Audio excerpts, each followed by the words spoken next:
Because of Winn Dixie by DiCamillo. Chapter 23. Save the sandwiches, Gloria Dump yelled to me. Save the punch. I got my dog pictures, screamed Sweetie Pie. She went running around, tearing them off the trees and the chairs. Don't worry, she kept shouting. I got him.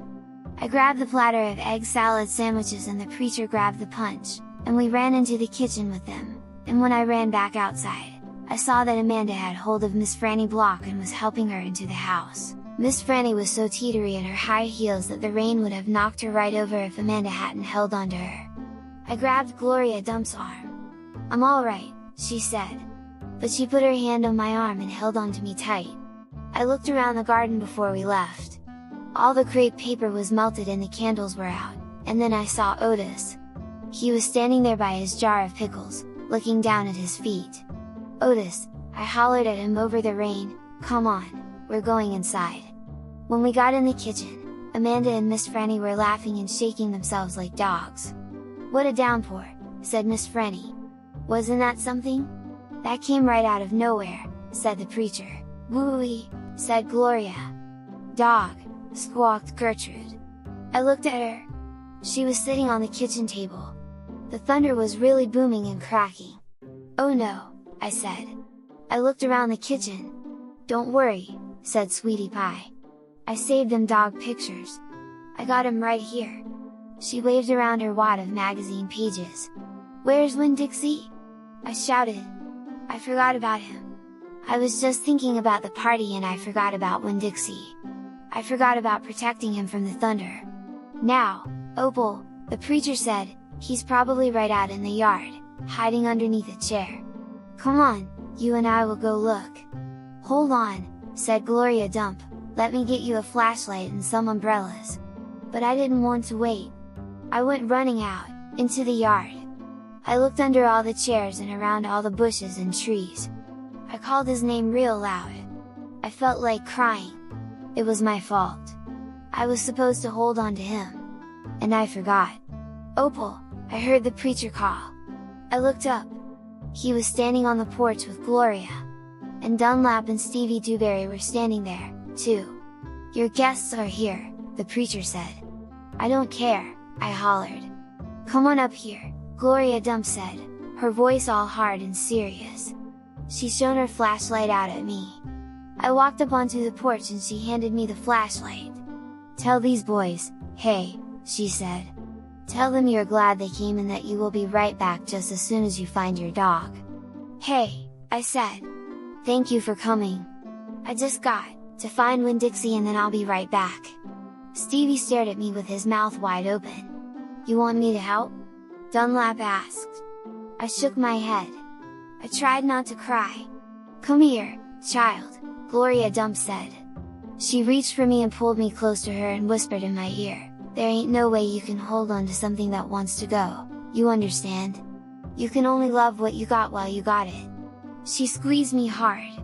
Good luck now, she called, as me and the preacher stepped off the porch and out into the rain. Good luck, Miss Franny called from the kitchen. That dog ain't lost, I heard Sweetie Pie holler to somebody inside. That dog's too smart to get lost. I turned around and looked back, and the last thing I saw was the porch light shining on Dunlap Dewberry's bald head. It made me sad, him standing on Gloria's porch, his bald head glowing. Dunlap saw me looking, and he raised up his hand and waved to me. I didn't wave back. Chapter 24. Me and the preacher started walking and calling Winn Dixie's name. I was glad it was raining so hard, because it made it easy to cry. I cried and cried and cried, and the whole time I was calling for Winn Dixie.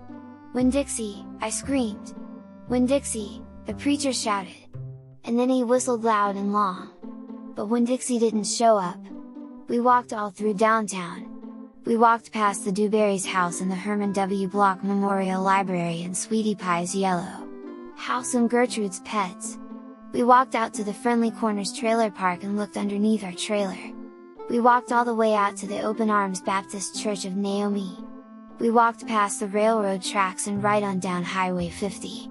Cars were rushing past us and their taillights glowed red, like mean eyes staring at us. "Daddy," I said. "Daddy, what if he got run over?" "Opal," the preacher said. "We can't worry about what might have happened.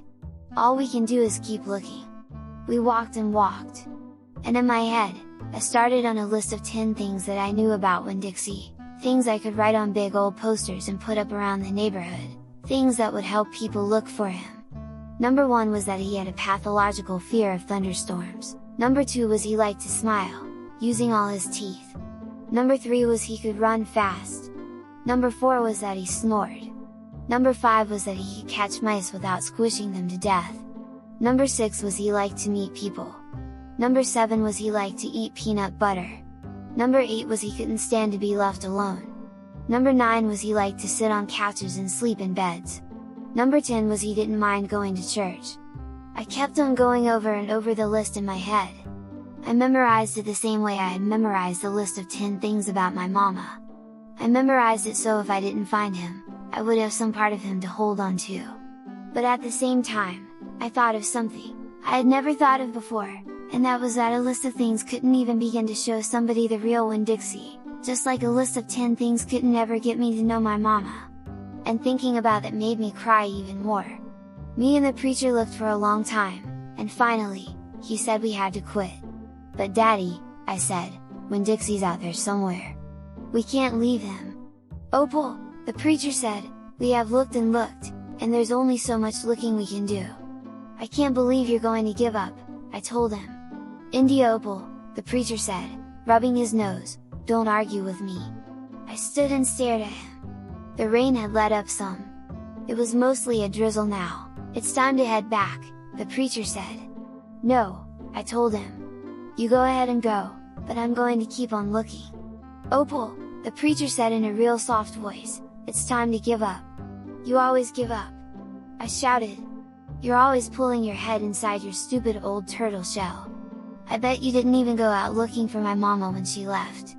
I bet you just let her run off, too." "Baby," the preacher said. I couldn't stop her. I tried. "Don't you think I wanted her to stay, too? Don't you think I miss her every day?" He spread his arms out wide and then dropped them to his sides. "I tried," he said. "I tried." Then he did something I couldn't believe. He started to cry. The preacher was crying. His shoulders were moving up and down. And he was making snuffly noises. "And don't believe that losing Winn Dixie doesn't upset me as much as it does you," he said. "I love that dog. I love him, too." "Daddy," I said.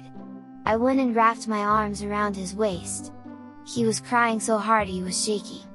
"It's alright," I told him. "It's okay. Shh," I said to him like he was a scared little kid. "Everything will be okay."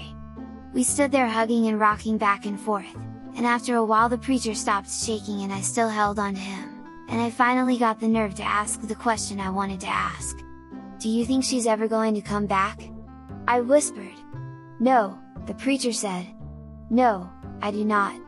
I've hoped and prayed and dreamed about it for years. But I don't think she'll ever come back.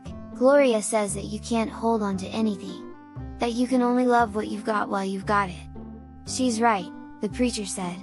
"Gloria Dump is right. I'm not ready to let Winn Dixie go," I said. I had forgotten about him for a minute, what with thinking about my mama. "We'll keep looking," said the preacher. "The two of us will keep looking for him. But do you know what? I just realized something, India Opal. When I told you your mama took everything with her, I forgot one thing, one very important thing that she left behind." "What?" I asked. "You," he said. "Thank God your mama left me you." And he hugged me tighter. "I'm glad I've got you, too," I told him. And I meant it. I took hold of his hand, and we started walking back into town, calling and whistling for Winn Dixie the whole way. Because of Winn Dixie by DiCamillo. If you like this video, please like, share, subscribe, and hit the notification bell.